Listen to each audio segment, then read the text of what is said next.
Sebuah penjara dengan sistem sangat gila, yang membuat banyak dari penghuninya frustasi, bahkan bisa membuat seseorang menjadi kanibal hanya untuk bertahan hidup. Film ini dibuka dengan adegan seorang chef yang sedang memeriksa bahan dan memantau proses pembuatan makanan di dapurnya, agar kualitasnya tetap terjaga, di mana makanan-makanan tersebut akan disajikan untuk seluruh penghuni penjara. Scene berpindah di mana terlihat seorang pria terbangun di sebuah sel penjara bersama seorang kakek tua. Tanpa menyapa sama sekali, kakek tua itu tiba-tiba menyebutkan lantai 48, ia juga berkata jika mulai hari ini, mereka akan makan makanan sisa dari lantai atas. Semakin tinggi lantai maka angkanya akan semakin kecil, di mana lantai tertinggi adalah lantai 0. Pria yang baru ditempatkan dalam penjara itu pun langsung melihat ke tengah ruangan, di mana terdapat sebuah lubang yang sangat dalam. Lubang itu berfungsi sebagai jalur bagi lift makanan yang datang dari lantai 0. Setelah mendengar penjelasan singkat dari si kakek tua, pria itu pun memperkenalkan diri dan berkata bahwa namanya adalah Goreng. Kakek tua itu pun lalu membalas dengan menyebutkan namanya, yaitu Terima Kasih. Setiap lantai di penjara ini hanya ditempati oleh 2 orang tahanan saja, yang dimana mereka akan bersama selama 1 bulan. Goreng yang penasaran pun bertanya kepada Terima Kasih tentang bagaimana cara kerja dari lubang tersebut. Terima Kasih pun menjawab bahwa semakin tinggi lantai, maka akan semakin bagus. Ia pun berkata bahwa lantai 48 ini merupakan lantai yang cukup bagus, karena berada di tengah-tengah. Goreng yang masih dalam kondisi linglung, dikagetkan dengan turunnya sebongkah batu besar melalui lubang tersebut. Bongkahan yang dinamakan platform itu berfungsi mengantarkan makanan bagi para penghuni dari lantai paling atas, sampai paling bawah, dengan durasi sekali sehari. Baru sampai di lantai 48, makanan pada platform tersebut tampak sangat tidak layak konsumsi, yang mana itu berarti, makanan tersebut akan menjadi semakin buruk jika mencapai lantai yang lebih bawah lagi. Terima Kasih yang sudah kelaparan pun langsung menyantap makanan tersebut, namun Goreng masih ragu untuk memakannya. Terima Kasih memberitahu Goreng agar cepat memakan makanannya, karena setiap lantai hanya diberi waktu 2 menit sebelum platform itu turun ke lantai selanjutnya. Goreng yang menahan lapar hanya mengambil sebuah apel yang akan disimpan untuk dimakan beberapa jam kemudian. Tak lama setelah lift makanan turun ke lantai selanjutnya, Goreng tiba-tiba merasakan bahwa ruangan terasa panas secara mendadak. Ia bertanya pada Terima Kasih kenapa ruangan terasa panas, dan Terima Kasih pun berkata, apabila penghuni berusaha menimbun makanan, maka secara otomatis suhu ruangan akan berubah jadi sangat panas atau dingin. Mendengar hal itu, Goreng pun langsung membuang apel yang tadi ia simpan ke dalam lubang, agar suhu ruangan kembali normal. Pada scene selanjutnya diperlihatkan saat Goreng melakukan sesi wawancara dengan salah satu pekerja penjara, yang dimana penjara ini bernama Vertical Self-Management Center. Dalam perbincangan itu, Goreng dipersilahkan untuk membawa satu barang yang akan menemaninya selama berada di dalam penjara. Dari sekian banyak pilihan barang yang ia bisa bawa, Goreng memilih sebuah buku yang berjudul Don Quixote untuk ia baca. Goreng berada di penjara tersebut bukan karena dia telah melakukan suatu kejahatan, melainkan ia sengaja masuk ke penjara ini selama 6 bulan, untuk mendapatkan gelar diplomat terakreditasi. Terima Kasih juga bercerita, bahwa ia masuk penjara karena tidak sengaja melempar TV dari apartemennya, dan mengenai seorang pesepeda hingga tewas. Goreng dan Terima Kasih menjalani hari-hari bersama, dan mulai akrab satu sama lain, hingga suatu malam mulai tercium bau gas di dalam penjara.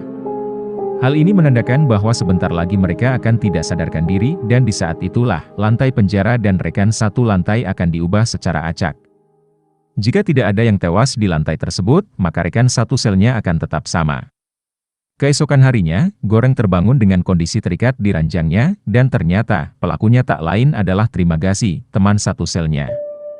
Tujuan Terima Kasih mengikat sang rekan satu selnya itu tidak lain untuk bertahan hidup selama sebulan ke depan di sel level 171, karena tentu saja, tinggal di lantai dengan angka sebesar itu tidak akan mendapatkan makanan.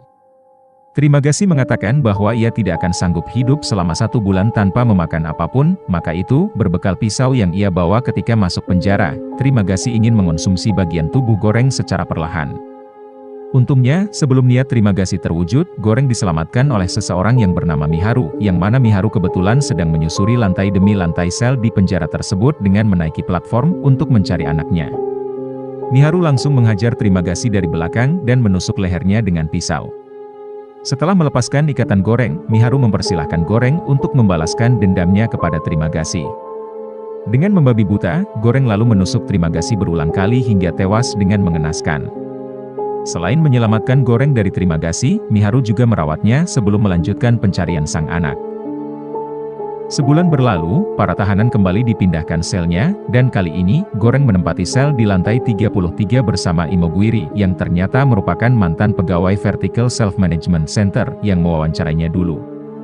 Goreng bertanya kepada Imogiri, berapa jumlah lantai yang ada di penjara ini. Imogiri berkata, bahwa selama 25 tahun ia bekerja di sana, ia mengetahui bahwa jumlah lantainya sekitar 200 lantai.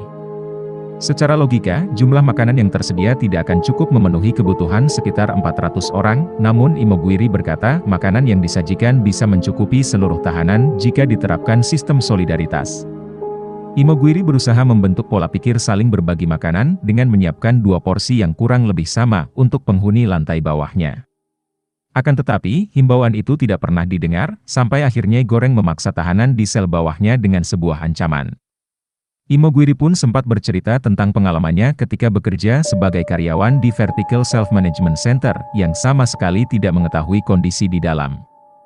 Dirinya hanya tahu bahwa lantai terbawah dari bangunan penjara vertikal itu berada di level 250, sampai akhirnya, Imogiri masuk dalam pusat rehabilitasi tersebut lantaran frustasi karena didiagnosa mengidap kanker.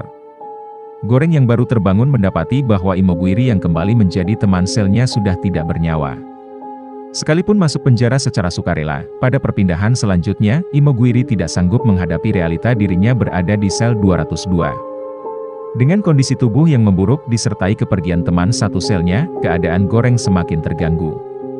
Situasi sel yang berada di bagian terdalam terus menekannya, bayang-bayang soal Trimagasi dan Imogiri terus menghantuinya, selama menghuni sel di level 202. Goreng terlalu sering berhalusinasi, hingga ia tak bisa menahan dirinya lagi, untuk memakan daging Imogiri. Bulan berikutnya, Goreng kembali terbangun dari tidurnya dan ditempatkan di lantai 6, yang merupakan lantai tertinggi selama ia berada dalam penjara tersebut. Di lantai 6, Goreng ditemani oleh seorang pria bernama Baharat, yang merupakan seorang pria agamis yang selalu optimis untuk bisa keluar dari penjara tersebut. Baharat juga memilih membawa tali untuk bisa memanjat ke lantai atas. Bulan tersebut merupakan bulan terakhir bagi Goreng untuk berada di dalam penjara, dan dengan berada di lantai 6, artinya Goreng bisa tenang menunggu hari kebebasannya tanpa harus kelaparan. Hebatnya, Goreng tidak mau menjadi orang yang seperti itu, ia meminta bantuan Baharat untuk turun ke lantai paling bawah. Goreng mengajak Baharat untuk menaiki platform agar bisa membagikan makanan secara adil di setiap lantainya. Awalnya Baharat keberatan untuk melakukan hal tersebut, namun setelah dibujuk oleh Goreng, akhirnya Baharat pun setuju. Mereka naik ke atas platform dengan membawa besi dari tempat tidur untuk dijadikan senjata. Awalnya semuanya berjalan sesuai rencana, hingga pada suatu lantai, mereka bertemu dengan seorang pria bernama Brambang. Ia berpesan kepada Goreng dan Baharat, agar mereka membawa pesan saat kembali ke lantai 0, di mana pesan itu harus diwakilkan dengan satu makanan yang tampak lezat dan menggugah selera. Makanan yang mereka pilih harus sampai ke lantai 0 dalam keadaan utuh, dan tidak tersentuh sedikit pun, dan dengan kondisi makanan seperti itulah, maka pesan akan tersampaikan kepada penjaga yang berada di lantai 0. Diharapkan dengan pesan tersebut, pengelola penjara menjadi sadar dan merubah sistem yang gila ini. Setelah mendengar perkataan Brambang, mereka memilih panah kota untuk diantarkan kembali ke lantai 0. Panah kota yang tidak tersentuh dan kembali ke dapur dalam keadaan utuh, adalah bukti bahwa solidaritas sudah terjadi, penghuni penjara vertikal sudah mampu menata diri mereka dari sifat serakah, dan itu artinya, misi penjara sudah terlaksana. Maka, petugas penjara harusnya membebaskan para tahanan setelah itu. Setidaknya, itulah harapan Goreng dan Baharat. Banyak hal yang terjadi saat mereka melewati lantai-lantai tersebut, hingga pada suatu lantai mereka melihat Miharu akan dibunuh oleh seorang pria. Goreng dan Baharat pun mencoba menolong, hingga Baharat harus mendapatkan luka di perutnya, dan Goreng dihajar hingga babak belur. Dengan kondisi yang penuh luka itu, Goreng dan Baharat melanjutkan perjalanannya. Lantai 250 yang diperkirakan Goreng ternyata bukanlah lantai terbawah, yang mengartikan bahwa masih banyak lantai di bawahnya, yang tidak tahu berapa jumlahnya.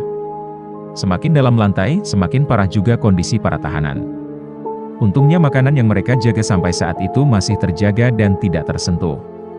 Pada akhirnya, lift makanan itu berhenti di lantai 333. Mereka bingung kenapa lantai berhenti, padahal tidak terlihat ada tahanan di sana.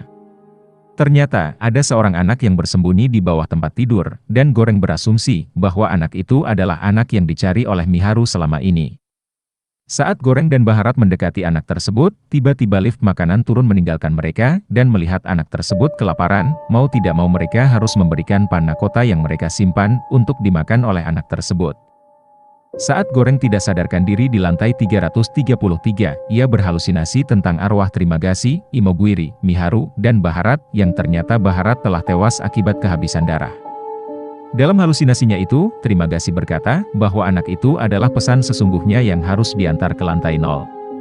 Mendengar itu, Goreng pun mengajak anak itu untuk menaiki platform, namun karena Trimagasi berkata pesan itu tidak memerlukan pengantar untuk sampai ke atas, Goreng pun turun dan membiarkan anak itu naik sendirian ke lantai 0. Anak itu diharapkan dapat menjadi pesan, bahwa mereka semua tidak layak diperlakukan seperti itu, karena rasa kemanusiaan mereka masih ada di dalam penjara itu. Film ini merupakan gambaran kondisi kehidupan yang sesungguhnya dengan menjelaskan adanya kesenjangan sosial antara masyarakat kalangan atas dengan masyarakat kalangan bawah, kondisi pemerintah yang tidak tahu kondisi masyarakat yang sebenarnya, serta adanya pihak yang mencoba menentang sistem agar menjadi lebih baik. Untuk kalian yang tidak jijikan, film ini sangat wajib untuk kalian tonton, karena memiliki sebuah pesan moral yang sangat mendalam. Oke, sekian sinopsis dari film kali ini, mudah-mudahan film ini bisa menjadi rekomendasi film yang tepat untuk kalian semua tonton. Saya pamit undur diri, jangan lupa like, share, subscribe atau follow channel ini, agar kalian bisa mendapatkan rekomendasi film-film seru lainnya.